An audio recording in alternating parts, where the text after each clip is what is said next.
El diputado de la Asamblea Nacional por la Mesa de la Unidad Democrática, Miguel Pizarro. Diputado, buenos días, bienvenido a Primera Página, bienvenido a Globovisión. Buen día, ¿cómo estás, Gabriel? Muy bien, gracias a Dios. Diputado, son muchos los temas. Vamos a checar de inmediato lo que reseña hoy el diario Últimas Noticias. Son unas declaraciones que le atribuyen al diputado, su colega parlamentario y primer vicepresidente del partido de gobierno, el diputado Diosdado Cabello. Él dijo, hay poca seriedad de la oposición, no tienen palabra. Él dijo esto en referencia al diálogo. Enrique Márquez, primer vicepresidente del Parlamento Nacional, él dijo que no es momento de revelar avances para el diálogo. ¿Qué tipo de avances son estos? ¿Qué tipo de conversaciones ha tenido Enrique Márquez u otros representantes de la Mesa de la Unidad Democrática y con cuáles representantes del gobierno? Mire, Gabriel, ayer en horas de la tarde se dio la rueda de prensa de la Mesa de la Unidad y creo que ha quedado muy claro en el comunicado, dentro de toda esta política de confusión que a veces el poder emanan, desde a veces esa forma de falsear realidades que desde el poder se ejecutan, de cuál es nuestra visión del diálogo comunidad. Para nosotros el diálogo pasa necesariamente por el reconocimiento a que el diálogo más importante que este país necesita es el referéndum revocatorio para que los venezolanos con su voto puedan expresar cuál es el futuro que quieren. El diálogo pasa por reconocer a las instituciones como la Asamblea Nacional.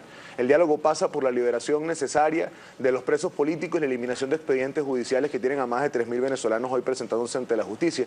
Y es por ello que para nosotros es muy claro no solamente cuál es el contenido y las condiciones del diálogo, sino además la disposición del gobierno a dialogar.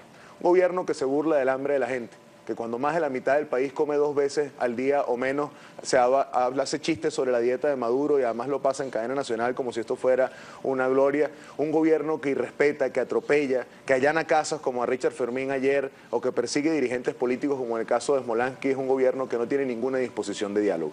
Sobre las declaraciones individuales, sobre las visiones parciales, nosotros somos una unidad diversa y es natural que dentro de nuestra unidad tengas desde las vocerías más radicales y más vanguardistas hasta las vocerías más conservadoras que siempre busquen generar equilibrio. Ahora, lo que no está hoy en discusión es la unidad como política, como acción y como instrumento para generar los cambios que necesitamos. Claro, pero es necesario precisar, diputado, y voy de nuevo con la pregunta, porque no se trata de falsear o de torcer una información, es que el primer vicepresidente del Parlamento Nacional ha declarado que no se pueden dar a conocer públicamente los avances del diálogo. La pregunta es, ¿qué diálogo es este? ¿Quiénes están dialogando de la oposición con el gobierno? Te lo repito igual que te respondí la primera vez. Aquí la única forma de existir diálogo es con la unidad en su conjunto. Y la unidad en su conjunto ha planteado muy claro cuáles son sus planteamientos, ha tenido muy claro cuáles son sus condiciones y cuál es el contenido de este diálogo. El diálogo político. Te lo digo yo que en el 2014 me tocó ser parte de la intermediación de ese diálogo. El diálogo político no es una peña entre panas para ver cómo está el país y para hablarnos aquí 2 cosas en resolver. El diálogo necesita soluciones vinculantes.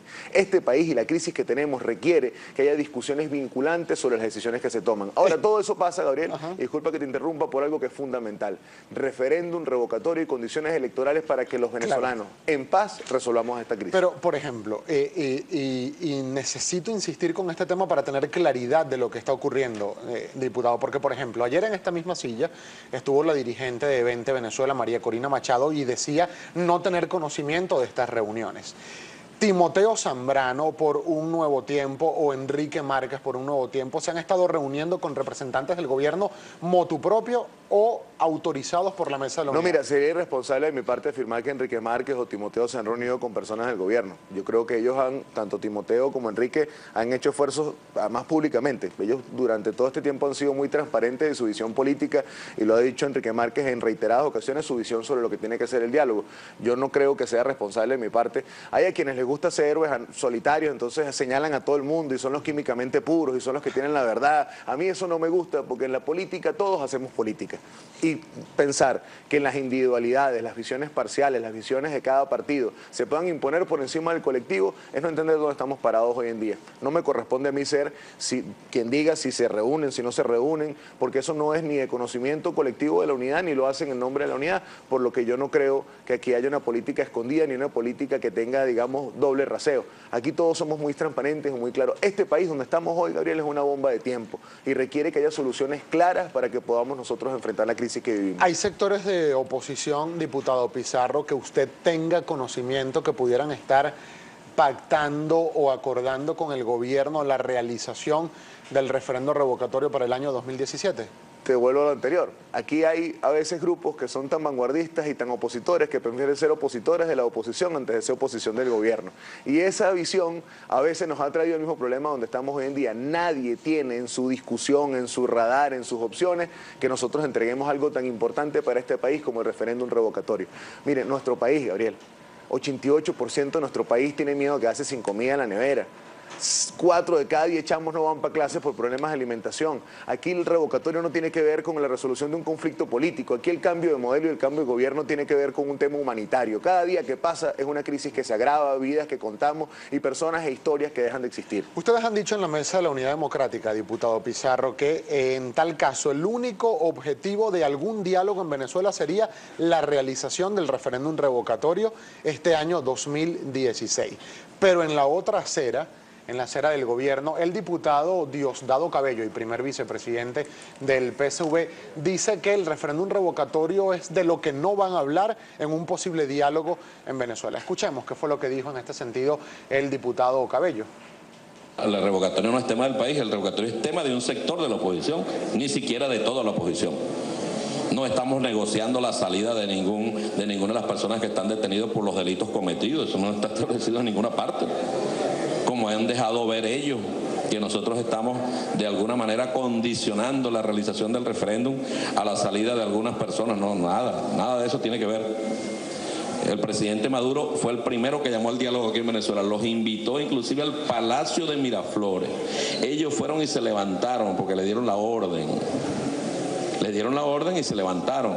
Luego se hicieron otros esfuerzos y ha sido la derecha quien le ha dado una patada a la mesa. Esto que están haciendo en este momento, en verdad, es una patada a la mesa porque fueron ellos los que propusieron que todo se hiciese en secreto.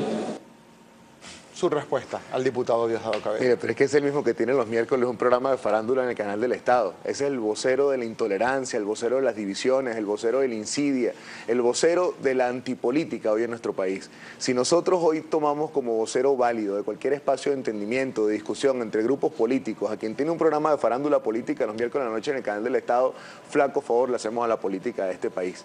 Hay una política y una decisión muy clara de parte del gobierno: desmoralizar, desmovilizar y confundir. Y eso tiene distintas aristas. Por un lado, los tiempos del revocatorio, buscando vender la desesperanza de que es imposible que este país cambie por vías electorales. Por otro lado, el diálogo, buscando generar rencillas, divisiones e intentando invisibilizar los problemas verdaderos de la gente. Y lo tercero tiene que ver con que lo que hoy es el drama más importante de este país no sea tema de discusión de los políticos. Hoy, y te doy un ejemplo claro, Gabriel, ya tenemos 15 minutos, 10 minutos hablando de diálogo político, mientras que en nuestro país hay gente que no consigue medicinas, que no consigue comida, que la matan por un teléfono, y esas son las discusiones que le convienen al gobierno. Fíjese, este titular, diputado, que está hoy en el diario Panorama, sobre el cual es un aspecto técnico de lo que es la próxima fase del referéndum revocatorio, y me gustaría también, por favor, su apreciación. El diario Panorama del Estado Zulia reseña lo siguiente: la balanza del Consejo Nacional Electoral se inclina a validar 20% por Estado. Recientemente la Mesa de la Unidad emitió una alerta al país donde hacían unas exigencias al CNE respecto de lo que consideran debería ser la recolección de ese 20%. ¿Debería hacerse 20% por Estado o 20% nacional? El reglamento y la Constitución es muy clara. La Presidencia de la República es una circunscripción nacional y los gobernantes y los cargos que son revocables se revocan de acuerdo a la circunscripción donde se eligieron. Para Maduro ser presidente, él no ganó por la suma parcial de 24 estados. Él ganó por la votación total del país, por lo que para revocarlo, la recolección de ese 20% y la votación son circunscripciones nacionales. Ahora, el CNE no es un árbitro, el CNE es un actor político y el CNE también tiene su tarea dentro de todo este procedimiento. Lo vimos con la validación del 1%. Máquinas en sitios inhóspitos, máquinas en lugares donde tenías que rodar 4 o 5 horas para poder llegar y poder validar, y probablemente es lo que buscan hacer nuevamente con el 20%. Ahora, subestiman a un pueblo que está cansado de esta realidad, subestiman a ese 80% de venezolanos que dice que está dispuesto a votar y a salir de este gobierno, y subestiman la capacidad de organización de una unidad que entiende que el revocatorio no es un capricho político, sino una herramienta de cambio social fundamental para el futuro. Nosotros vamos a hacer una breve pausa, diputado, pero al regreso me gustaría saber cuáles son esas próximas acciones de la Mesa de la Unidad Democrática, y segundo, de no convocarse a referéndum revocatorio este año, sino para el año 2017, ¿igual lo apoyaría la Mesa de la Unidad Democrática o abandonaría esa opción? Me lo va a responder, por favor, al regreso de la